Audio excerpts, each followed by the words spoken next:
मैं आसिफ अली, आप देख रहे हैं इंडियन मोर्चा न्यूज़। बने रहिए हमारे साथ। आपको बताते चलें कि आज खटीमा नागरिक चिकित्सालय में 2 अगस्त 2021 को आशा कार्यकर्तियों ने धरना प्रदर्शन किया और मुख्यमंत्री को दिए गए ज्ञापन में अपनी मांगें पूरी न होने के कारण रोष जताया, नारे लगाए। सोचने की बात यह है कि अपने ही शहर में अपने मुख्यमंत्री को ज्ञापन देने के बावजूद भी इनकी मांगें पूरी नहीं हो पा रही हैं। आपको बता दें, हुआ यूँ कि आशा कार्यकर्ती रात और दिन घर घर जाकर के डिलीवरी कराना और इस कोरोना काल में अपना घर बार अपने बच्चे छोड़कर ड्यूटी कर रही हैं, वैक्सीन कैंप में जा रही हैं। उनके लिए सरकार आंखें मूंदी बैठी है। आशा कार्यकर्ताओं ने कहना है कि हमारा वेतन मानदेय कार नहीं दे रही है। कुछ बुनियादी बातें आशा कार्यकर्ताओं की हैं। इंडियन मोर्चा न्यूज़ से आसिफ अली की रिपोर्ट, खटीमा।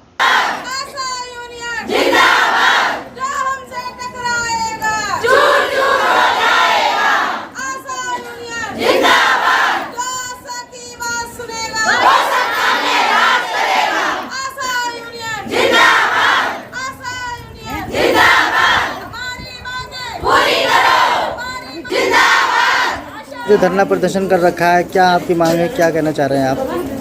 हमारी पहली मांग तो सर ये है कि जो हम लोगों को कमीशन के तौर पे दिया जाता है उसको हटा के सरकार हमारा फिक्स मानदेय कर दे। जितना हमारा कार्य है उससे बाहर हमसे काम ना लिया जाए। अभी कोरोना काल के दौरान आशाओं ने कोरोना में भी ड्यूटी दी थी, वैक्सीनेशन में लगातार ड्यूटी दे रही है, अपना घर नहीं देख रही हैं। उसके बावजूद भी सरकार अनदेखी कर रही है। हमारी सारी आशा बहनें बहुत मेहनत से काम कर रही हैं, उसके बाद भी सरकार सभी विभागों में तनख्वाह बढ़ाई जा रही है और आशाओं की तरफ अनदेखा कर रही है। आशाओं को कोई फिक्स मानदेय नहीं मिलता है, कमीशन के तौर पर मिलता है, वो भी उसके कार्यों को देख के मिलता है। और जो हमारी कोविड में ड्यूटी लगती है, वैक्सीनेशन में ड्यूटी लगती है, दवा वितरण में ड्यूटी लगती है, घर घर हमने दवाइयाँ पहुँचाई हैं। हर कोरोना पेशेंट के घर में हम गए हैं और उनसे संपर्क किया है। ना हमें कोई सुरक्षा व्यवस्था दी है, ना हमारे लिए कोई किट दिया है, ना हमारी कोई सुरक्षा, ना हमारा कोई बीमा है और ना ही हमारी तनख्वाह दी जाती है हमें। अगर आज की डेट में हमें कुछ हो जाता है तो हमारे बच्चों को देखने वाला कोई नहीं है। हमारी सरकार से इतना कहना है कि हमारा फिक्स मानदेय दे दिया जाए, चाहे वो 10 से 20 हज़ार के बीच में हमने मांग कर रखी है। हमारा फिक्स मानदेय कर दे तो आज ही से हम अपने काम पर चले जाएंगे। अगर इस दौरान हमारे हड़ताल के दौरान कार्य बहिष्कार के दौरान किसी गर्भवती को, किसी बच्चे को, किसी पेशेंट को अगर कोई दिक्कत होती है, कोई समस्या होती है तो उसका पूरा उत्तरदायित्व हम सरकार को देंगे। क्योंकि आशा ड्यूटी पे नहीं है तो किसी को भी कुछ भी हो सकता है।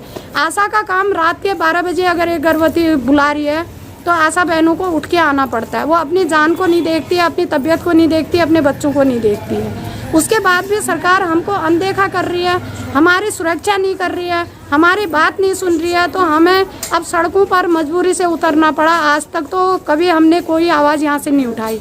अपने कार्य के प्रति हम बहुत ईमानदार रहे, बहुत सजगता से हमने अपना कार्य किया है। हमारा मीडिया वालों से अनुरोध है कि हमारी आवाज़ को आगे पहुँचाया जाए, आगे हमारी बात रखी जाए और हमारी समस्याओं को आगे तक ले जाया जाए। धन्यवाद। प्रदर्शन है, कब तक चलेगा? सर, हमारा फ़िलहाल कोई समय निश्चित नहीं है। हम इस धरने को बहुत आगे तक भी ले जा सकते हैं। जब तक कि हमारी समस्याओं को नहीं सुना जाएगा तब तक हम इस धरने को जारी रखेंगे। और ये जो धरना आपने किया है, लास्ट में कोरोना जो चल रहा है, लास्ट स्टेज चल रही है, 3 महीने और अभी कोरोना जैसे कि आने वाला है, तब आपने अभी क्यों किया, पहले क्यों नहीं किया? सर, पूरे कोरोना काल में हमने समाज सेवा समझ के कार्य किया। समाज सेवा समझ के हमने कार्य किया कि चलिए हम समाज में उतरे हैं तो हमें समाज सेवा करनी है। और पूरे कोरोना काल में हमारी कामों को देख के भी सरकार ने हमारी सुध नहीं ली। तो हमने अब तीसरी लहर के लिए तैयारी कर ली है कि जब तक हमारी आवाज़ नहीं सुनी जाएगी तो हम लोग कार्य बहिष्कार में रहेंगे।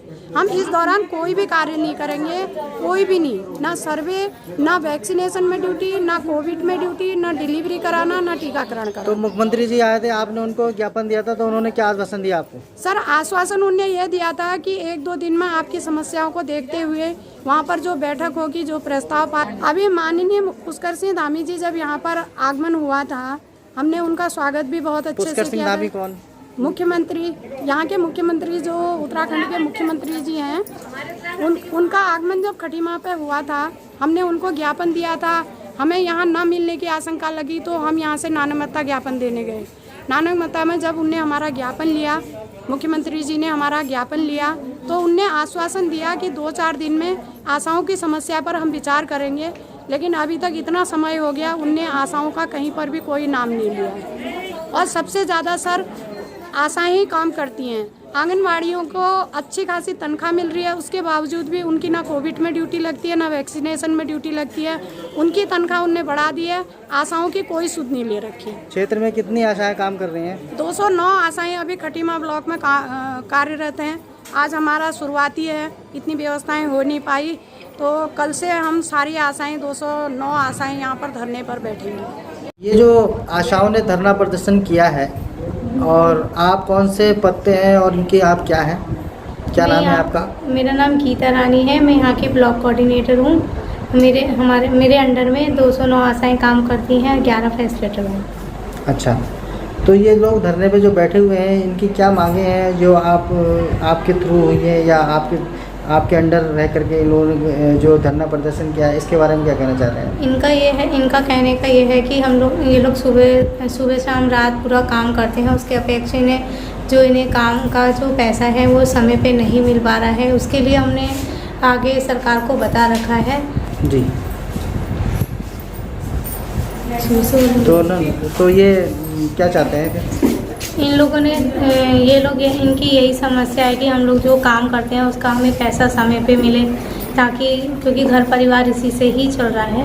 उसके लिए तो इसका जो हम लोग तो यहाँ से बनाकर सरकार को दे देते हैं, यहाँ से भेज देते हैं, बाकी वो सरकार के द्वारा है कि वो समय वहाँ से परेशानी आ रही है। तो कितने दिन की इनकी सैलरी नहीं मिल पाई है मैम? इनका सैलरी का तो मिल जा रही है, जैसे ही समय से जो टूट फूट जो कार्य करते हैं उसके पैसे में जो लोग समय पे वहीं से वो जब बजट भेजते हैं उसका हम तो यहाँ से बना के भेज देते हैं। फिर सरकार के द्वारा 2 महीने में 3 महीने में जब भी आता है तब इनको मिल पाता है। इनका कहने का यही है कि हर महीने हमको मिले।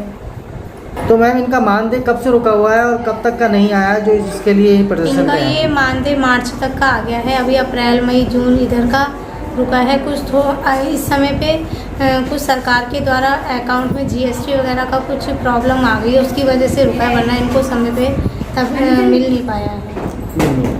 वो अभी अगर GST का थोड़ा प्रॉब्लम चल रही है, वो हो जाती है तो फिर इनको तुरंत मिल जाएगा। आपका नाम? सर निर्मला कन्याल, आप क्या आशा है? फैसिलिटेटर। अच्छा, तो ये जो आशाओं ने आज धरना प्रदर्शन किया हुआ है अपनी मांगों को लेकर के, इसके बारे में आपका क्या कहना है? सर हम ये कहते हैं कि आशाएं काम तो बहुत करती हैं, जितना काम वो करती हैं उसके अपेक्षित उनको पैसा नहीं मिल पाता। सरकार की तरफ से सभी निराशाजनक है। इनको आज तक की जो सरकार थी उससे भी बेचारे निराश ही थे। अब जो नई सरकार बनी है उससे कुछ आस लेके आए थे, तो शायद इनको लग रहा है कि अभी भी हमारे लिए कुछ नहीं किया जा रहा है, तो इसलिए ये बेचारे धरने पर आए हैं। इनके साथ साथ हम भी हैं। हमारा पूरा आशा प्रोग्राम है जिसको कोई पैसा नहीं दिया जाता और काम हमसे इतना लिया जाता है। पिछले साल कोविड जब से शुरू हुआ है तब से हमने रात दिन कोविड में काम किया। हमने क्या, हमारी आशाओं ने क्या। एक फैसिलिटेटर के पास 16 से लेके 25 तक। आपको जो मानदेय है वो पूरी तरह से मिल पाता है या नहीं मिल पाता है? सर, जो भी हमारे काम का जो पैसा होता है वो कभी भी हमें समय पे नहीं मिल पाता। अगर उनके पास आते हैं जो हमारे कर्मचारी जो पैसे डालते हैं, तो उनसे कहते हैं कि हमारे खाते में पैसे हमारे काम के डाले या नहीं डाले, तो कहते हैं हमने डाल दिए। आप अपनी पासबुक को ले जा करके जहाँ आपका खाता खुला है वहाँ चेक कराओ। हम वहाँ चेक कराने जाते हैं। वहाँ पर आपको पता ही होगा कि किसी भी बैंक की कभी तो कर्मचारी नहीं होते, कभी उनकी एंट्री वाली मशीन बिगड़ी होती है, तो उससे हमें बहुत समस्या होती है और हमारा कभी भी पैसा समय से नहीं आ पाता। और सर, आपसे ये भी एक दरख्वास्त करूँगी कि जो हम CM सर से जो बात रख रहे हैं अपने मानदेय की, तो सर कहना यही है कि जो भी हमारा जो पैसा वहाँ से अगर बनता है तो वो महीने के 30 तारीख तक आ जाना चाहिए। क्योंकि जिस तरह से सर हम पूरे महीने काम करते हैं, हार्ड वर्क करते हैं, दिन रात एक करते हैं, कोई गरीब परिवार से भी है, किसी के बच्चे हैं, कोई किसी का पति बीमार है, बच्चे बीमार है, वो उन सारी चीज़ों को छोड़ करके अपने काम को जाती है। लेकिन सर अगर वो अपनी मेहनत का मेहनताना मांगती, गलत नहीं करती, तो सर पूरे महीने काम करके अगर उसका मेहनताना महीने के लास्ट में नहीं मिल पाएगा तो सर ये गलत बात है। तो सर मेरी प्रशासन से यही मांग है कि जब वो हमारी कभी भी हमारा मानदेय पूरा करते हैं, हमारी मांगों को पूरा करते हैं, तो हमारा मानदेय महीने के 30 तारीख तक हमारे खाते में डालने की कृपा करें। और सर जो अभी तक हमारा अगर अस्पताल से जो भी आ रहा है तो वो भी हमारा टाइम से डालने की वो कृपा करें।